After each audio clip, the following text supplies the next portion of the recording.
Programme میں آپ کو کہتے ہیں خوش آمدید. میں ہوں بے نظیر مہدی. آج D G I S P R نے صحافیوں سے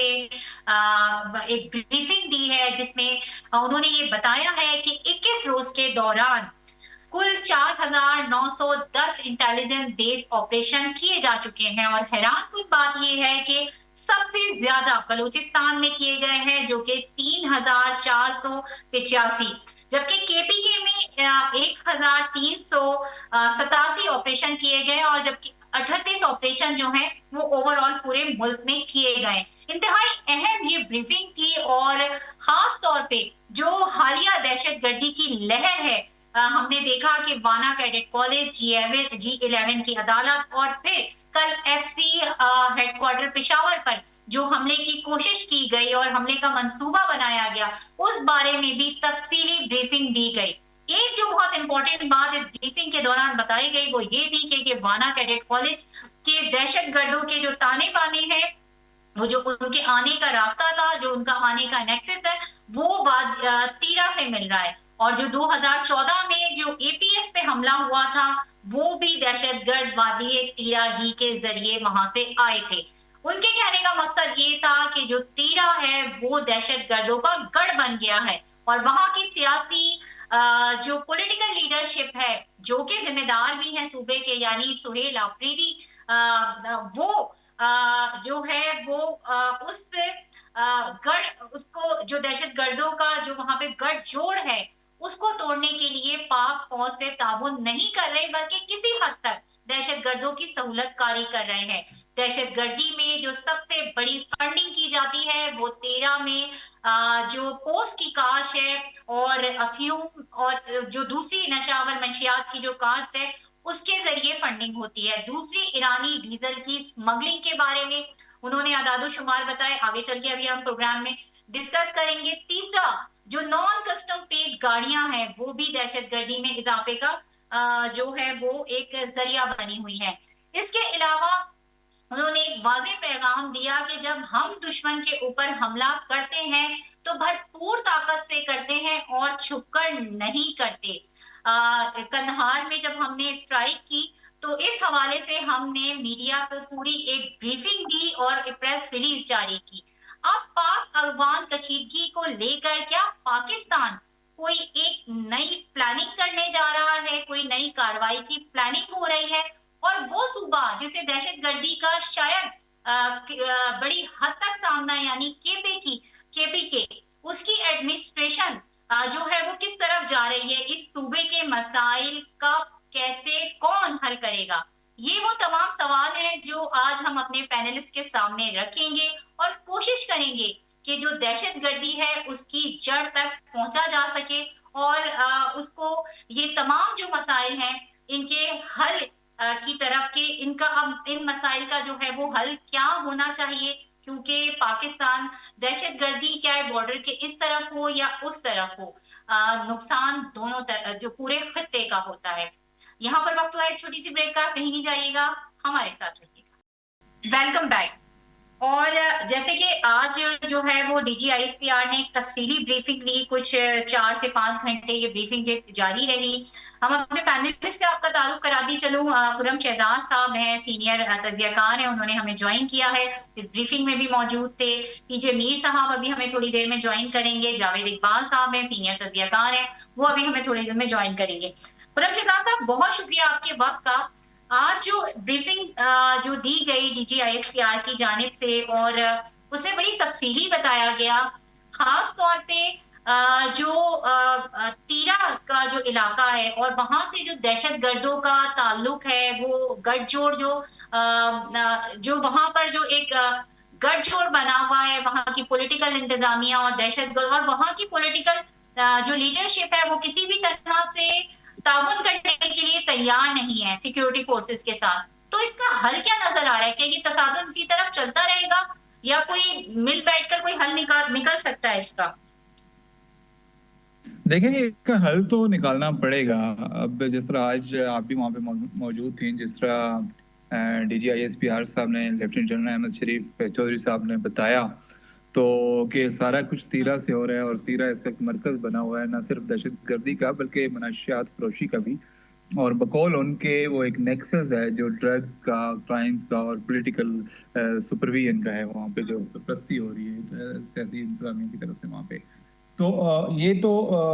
رزلٹ تو نکالنا پڑے گا، اس کا حل تو نکالنا پڑے گا، کیونکہ ہم زیادہ دیر تک یہ برداشت نہیں کر سکتے کہ پاکستان کی کوئی ایک جگہ ہو اور وہاں سے جو ہے باقی پاکستان میں وہ جگہ استعمال ہو رہی ہو خود کش بمبار بھیجنے کے لیے یا دہشت گردی کی کاروائیاں کرنے کے لیے، اور منشیات کا کوئی گڑھ بنا ہوا ہو. تو اس میں ابھی جو بظاہر لگ رہا ہے وہ یہ ہے کہ جو ہماری ملٹری اسٹیبلشمنٹ ہے یا جو ہماری عسکری قیادت ہے وہ ابھی بیانیاں بنا رہی ہے کہ یہاں وہاں پر کارروائی کی ضرورت ہے. اور اگر وہاں پہ سول انتظامیہ نے کارروائی نہ کی، جو لوکل انتظامیہ ہے، جو وہاں پہ حکومت ہے مقامی،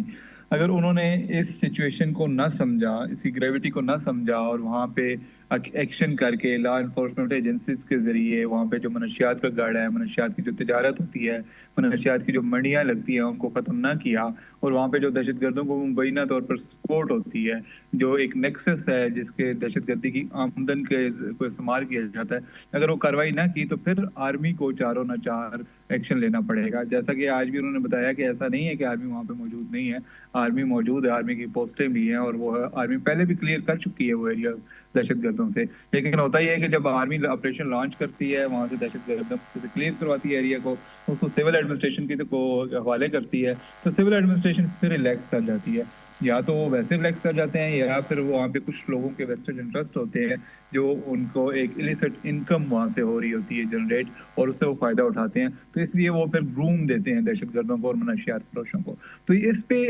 پہلی بات تو یہ ہے کہ جو سول انتظامیہ اس کو بات سمجھ آنا چاہیے کہ اس وقت جو پاکستان کی عسکری قیادت ہے وہ سنجیدہ ہے ایکشن لینے کے لیے، اور بلکہ پوری قوم سنجیدہ ہے، کیونکہ ہم اس دہشت گردی کی کا جو یہ برائی ہے اس سے ہمیں چھٹکارا چاہیے. ہم روز اپنے بیٹے نہیں کھو سکتے، روز اپنے جوان نہیں قربان کر سکتے، اور ہمیں اس کا حل چاہیے. تو سول انتظامیہ کو سمجھنا چاہیے. اگر وہ نہیں سمجھیں گے تو پھر ظاہر ہے آرمی آپریشن تو کرے گی، اور وہ کرنا چاہیے بھی. کوئی بھی پاکستان کا ایسا علاقہ ہے جو استعمال ہو رہا ہے تو اس کو کلیئر کروانا چاہیے. تو میرے خیال ہے ابھی وہ فی الحال بیانیاں بنا رہے ہیں، سمجھانے کی کوشش کر رہے ہیں کہ اس کے خلاف ایکشن لیا جائے، اور جب ایک وقت آ جائے گا کہ مجبوری بن جائے گی کہ آپریشن پہ لانچ کریں تو پھر آپریشن کیا جائے گا. جاوید اقبال نے ہمیں جوائن کیا. جاوید پروگرام میں آپ کو ویلکم کرتے ہیں. جاوید، آپ کا تعلق بھی کے پی کے سے، اور آپ وہاں کی ڈائنامکس، وہاں کی پالیٹکس کو بہت اچھی طریقے سے سمجھتے ہیں. یہ آج جو تھی بہت ساری کے پی کے کی گورنمنٹ اور اس کی ایڈمنسٹریشن پر بھی سوال اٹھائے گئے کہ جو بارڈر کے آس پاس کے علاقے ہیں وہ وہاں پہ ایڈمنسٹریشن نہ ہونے کے برابر ہیں، اسکول ہیں، ہسپتال ہیں، لیکن وہ صرف کاغذوں میں ہے، وہ ان کی فیزیبلٹی نظر نہیں آتی کہیں. دوسری بات کہ جو ایک ٹکراؤ کی کیفیت ہے سہیل آفریدی کے آنے کے بعد سیکورٹی فورسز کے ساتھ اور فیڈرل گورنمنٹ کے ساتھ، وہ بجائے مسئلہ حل ہونے کے ہمیں تصادم کی طرف ہی نظر آتا ہے. ان کی طرف جاتے ہیں، سہیل آفریدی کہتے ہیں کہ ان کا جھوٹا بیانیہ ہے. جب D G I S P R کی پریس کانفرنس ہوتی ہے یا جب اس طرف آتے ہیں وہ کہتے ہیں کہ ان کا جھوٹا بیانیہ ہے. سو اس وقت صوبہ کھڑا کہاں ہے؟ وہاں کے لوگ کہاں کھڑے ہوئے؟ نظیر، آپ کے دیکھنے والوں کو اور آپ کے مہمانوں کو میری طرف سے بہت سلام. بالکل آپ نے درست فرمایا کہ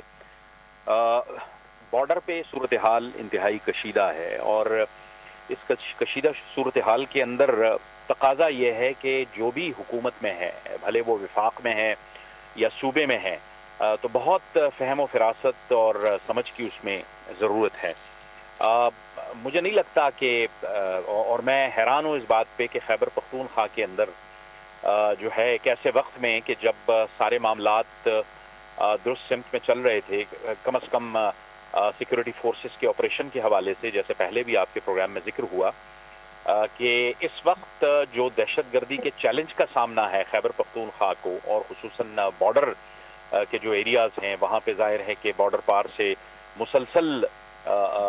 جو ہے وہ دراندازی ہو رہی ہے اور لوگ آ رہے ہیں اور افغانستان کی سرزمین استعمال ہو رہی ہے.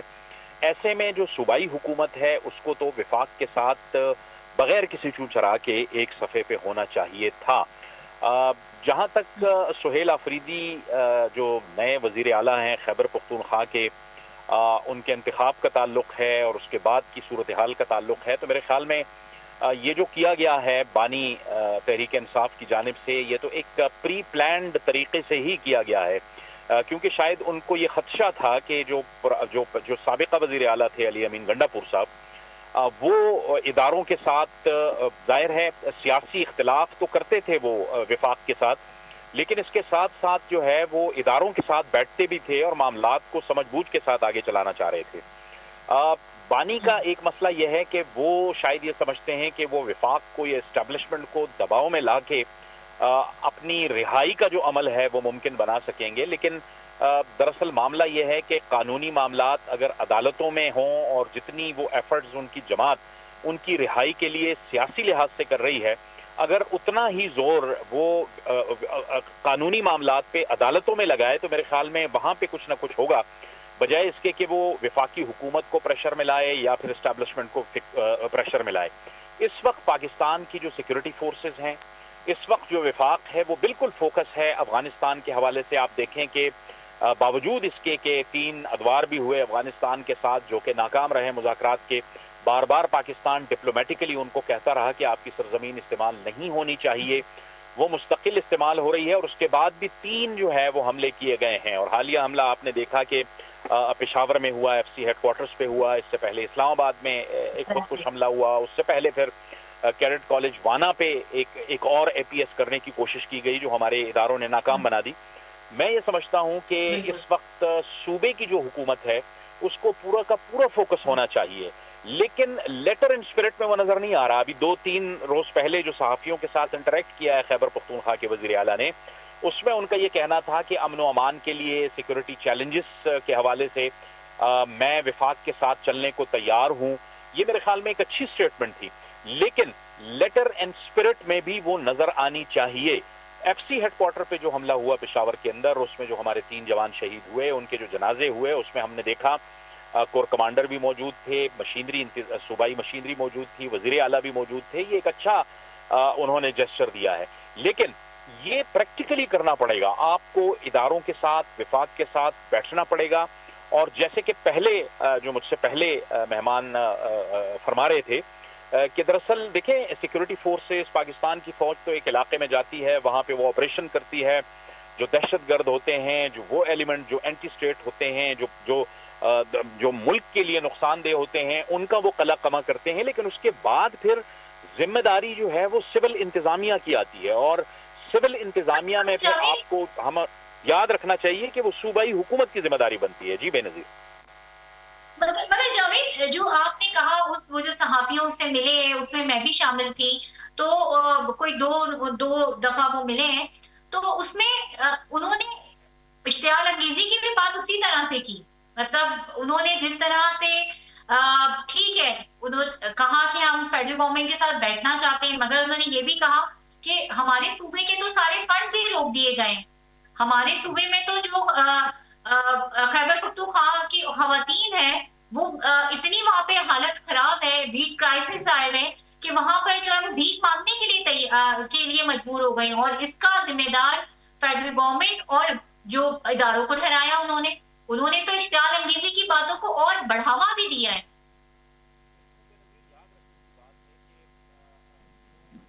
اس صوبے کو جانتے ہیں اور جو باخبر لوگ ہیں وہ آپ کو ضرور یہ بتائیں گے کہ اس صوبے کے وفاق کے ذمے 2200 ارب روپے جو ہیں وہ رہتے ہیں، یعنی وفاق نے صوبے کے 2200 ارب روپے دینے ہیں۔ تو جب سہیل آفریدی صاحب یا وزیر اعلیٰ خیبر پختونخوا یہ بات کرتے ہیں کہ جی وفاق ہمارے پیسے دے، تو اس حد تک تو وہ ٹھیک کہتے ہیں، لیکن اس میں یاد رکھنے کی یہ بات ہے کہ وفاق کے اندر 3.5 سال تحریک انصاف کی حکومت بھی رہی ہے، اور یہ 2200 ارب روپے جو تھے یہ اس وقت بھی جوں کے توں تھے۔ صرف اتنا ہوا تھا کہ اس وقت عمران خان جو بانی پی ٹی آئی تھے اور جو اس وقت وزیر اعظم تھے، انہوں نے جو این ایف سی ایوارڈ کے تحت جو پیسے آتے ہیں وہ صوبے کو انہوں نے دینا شروع کیے تھے،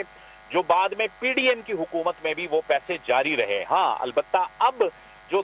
تھوڑی سی بریک ضرور لگی ہے، اس میں میرے خیال میں وفاق کی بالکل ذمہ داری بنتی ہے کہ وہ پیسے دیں، یعنی وہ 2200 ارب روپے ویسے کے ویسے ہی ہیں، وہ ان کی اپنی حکومت میں بھی ان کو نہیں ملے، اور اس وقت جو ہے وہ محمود خان تھے،